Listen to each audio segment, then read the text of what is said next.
BROLY unlocks an incredible new level of power, and Beerus wants to test it out firsthand.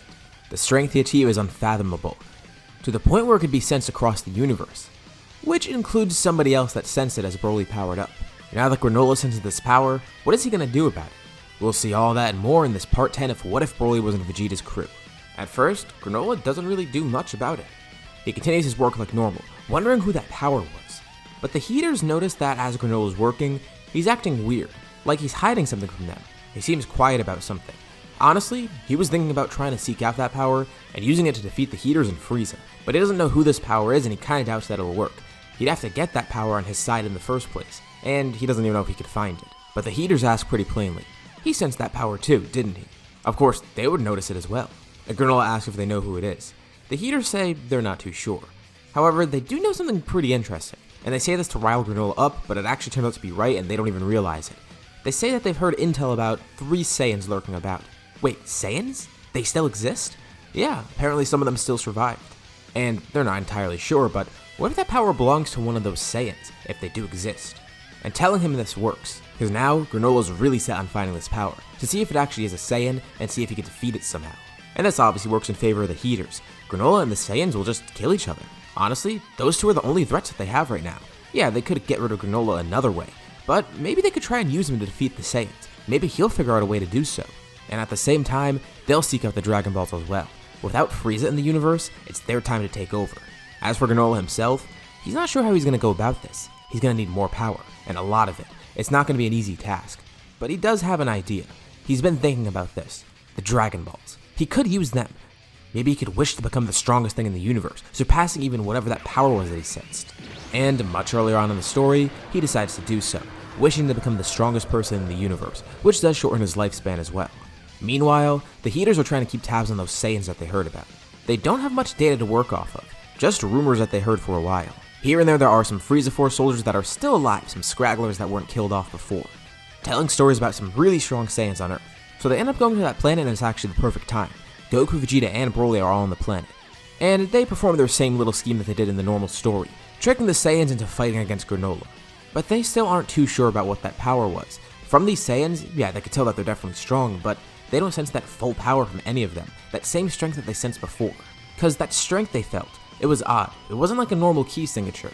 They couldn't sense Broly's ki, they just felt the pressure of him transforming. It was a weird energy that emanated throughout the universe. So it's not like they could identify the ki signature that went along with it. But either way, this should end up working, and then they could finally overtake the universe.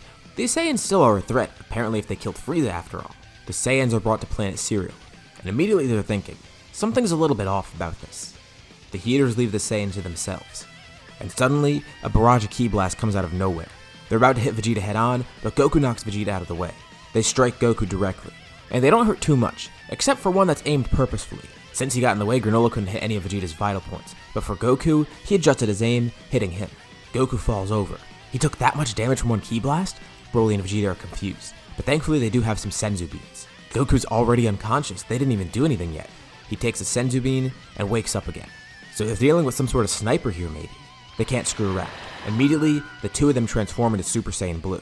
Looks like they can't conserve anything, and they actually have a good plan. They're gonna stay like this, acting as bait essentially. More ki blasts fly towards them, and they're able to see where they're coming from, rushing in towards that location. And as they get closer and closer, BROLY follows behind. And someone then jumps out at the two of them. Their distraction worked. Immediately, BROLY transforms into his god form, quickly throwing a punch at the person that jumps out of them, slamming him clean into the ground. BROLY draws his fist back, expecting to see someone unconscious, and there is someone there, but he seems fine. He took a little bit of damage from that. I mean, of course he would, being blindsided by BROLY after all. And then he realizes, that strength. He feels that same overwhelming pressure. He can't sense the ki from anyone, except this guy, the pressure from his transformation. This is him. It's that same sort of energy, and it makes sense too. He can't sense their ki, but he could feel this. That's the guy. Granola wipes some blood from his mouth, commending him for getting a good hit in. They ask who he is, but no more words are exchanged. He jumps in, trying to fight the three of them at once. BROLY puts in most of the effort, being the strongest here, and trying to gauge Granola's power. As blows are exchanged, words are exchanged too. They figure out who Granola is. And Granola knows they're Saiyans working under Frieza. Even if Frieza's dead, it doesn't matter. They can't have Saiyans be out there doing whatever they want. Hell, they're probably taking the place of Frieza right now and he doesn't even know it. Vegeta tells him not to be stupid. They were the ones to kill Frieza. This doesn't give Granola any sort of comfort either. That means nothing. They could have just killed him to take over his position. At least that's what the Heaters have been theorizing too. Granola's fighting the three of them at once, and realizes he needs to take out BROLY before he can get anywhere with this. He strikes BROLY right in a vital point, and it does hurt BROLY at first, but he rebounds instantly. Granola looks scared, jumping back. That was a full power attack, right into a vital point. BROLY coughed up a bit of blood, but that was it. He felt pain from it, but now he's fine. Granola says this doesn't make sense. He's the strongest in the universe. How did he not die from that attack, let alone still be unconscious? BROLY looks both calm and menacing at the same time.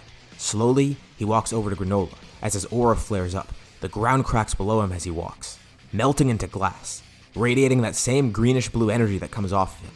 Granola's stunned with fear. Slowly, he steps back too as BROLY gets closer, and BROLY begins talking to him. He says it doesn't matter if Granola is the strongest. BROLY is constantly growing, and will become the strongest again. Just give him a little bit of time. And then, there's no way Granola will win. He vanishes from Granola's sight, moving too fast for Goku and Vegeta to see, but Granola can kind of track him. He can keep up with that speed. From the tree lines, BROLY then swings around, grabbing onto a tree and using it to vault him right into Granola. His foot is out in front of him, trying to kick Granola, and Granola guards against it, but BROLY vanishes once more, moving quick enough to maneuver around Granola, kneeing him right in the back, then elbowing him right in his head. He's even able to quickly rip oatmeal off Granola's face, flinging him away. Granola stumbles backwards. This makes no sense. The battle continues, with Goku and Vegeta watching on too. BROLY learns of Granola's wish, so he truly is the quote-unquote strongest in the universe, at least for the time being. But does he not see a problem with that? He's fighting the second strongest in the universe, theoretically, because BROLY thinks that he's going to grow beyond Granola. And this other person that he's fighting is growing so fast that he's probably going to surpass Granola. Not to mention, there's two other people alongside him. It doesn't matter what Granola's strength is. He's still outnumbered here, and potentially going to be outmatched very soon. As Goku and Vegeta watch from the sidelines, somebody else then flies in on a spaceship. An old Namekian steps off of it, holding that device that was on Granola's face. He wants to stop this right now, and they don't know who this Namekian is, but he begs them to stop fighting Granola. This is all a misunderstanding. It shouldn't be happening like this. And as Minato looks closer at Goku, he recognizes him. Wait, he looks just like Bardock. It can't be a coincidence. Even more proof that this is all a mistake. Right from Granola wishing to become the strongest, he knew it was a mistake, but he could tell something is very off here. Granola sees Minato and hesitates, and BROLY hesitates too, asking who that guy is. And Minato tries to calm them down, stopping the fight. Minato throws oatmeal back at Granola, and he puts him back on his eye. And this time BROLY actually hears oatmeal talking to Granola. Apparently he was throughout the entire fight, trying to convince Granola to stop. Something's wrong here. But these Saiyans, they're here to kill him. They're Saiyans too, he's gotta get rid of them.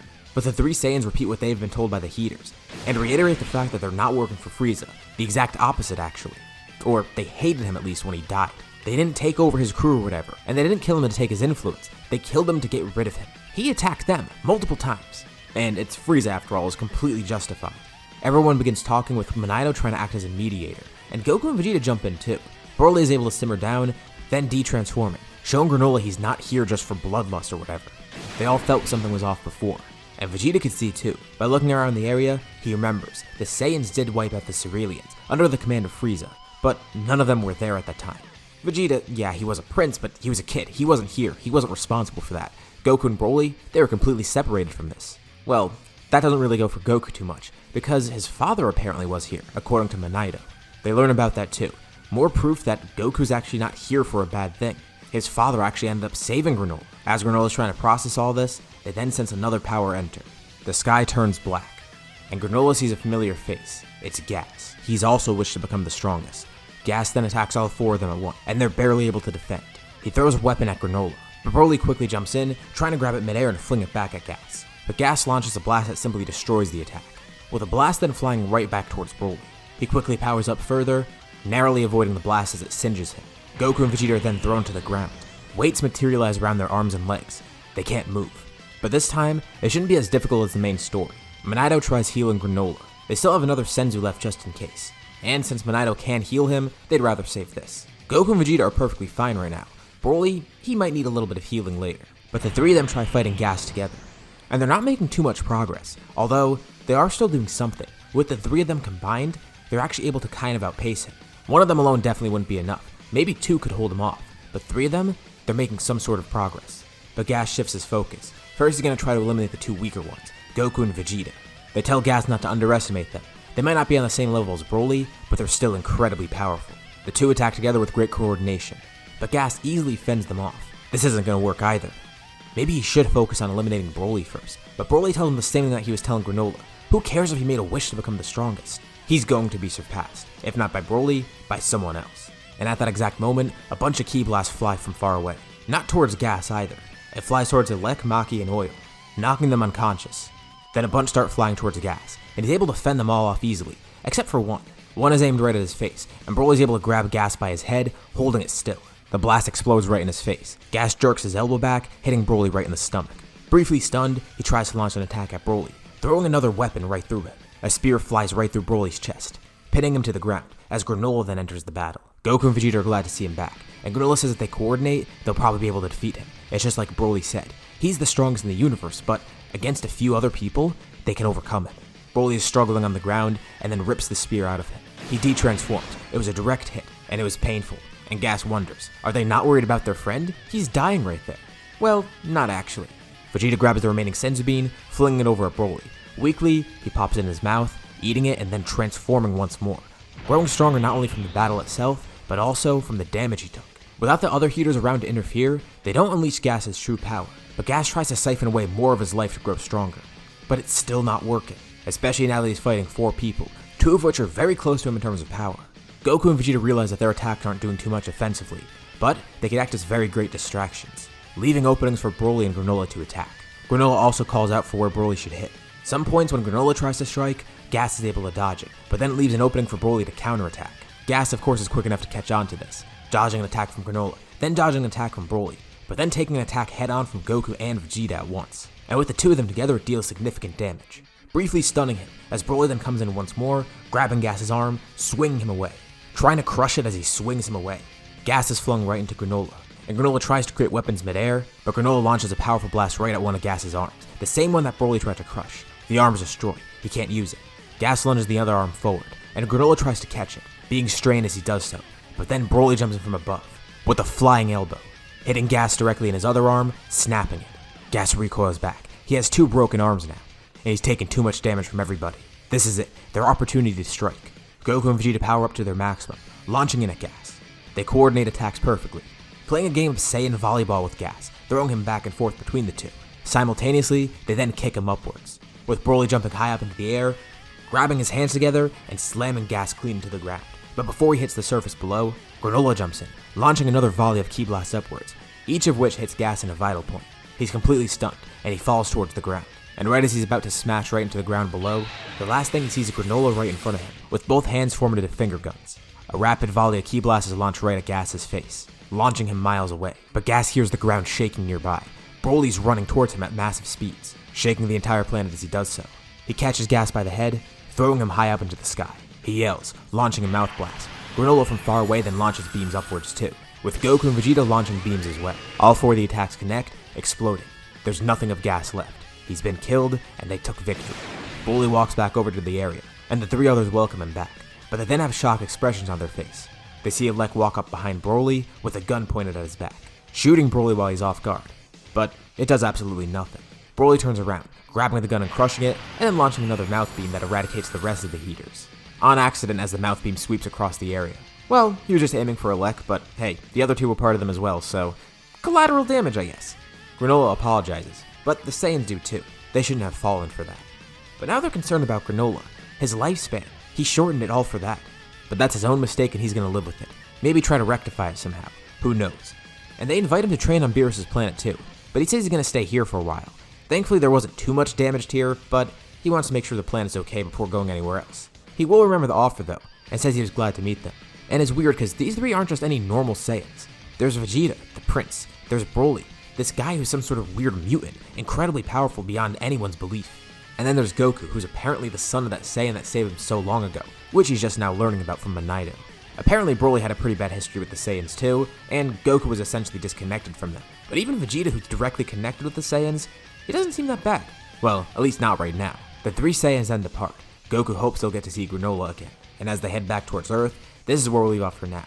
So, what'd you guys think about this part? What's gonna happen next now that the Granolah arc happened so early on? Let me know your thoughts in the comments below.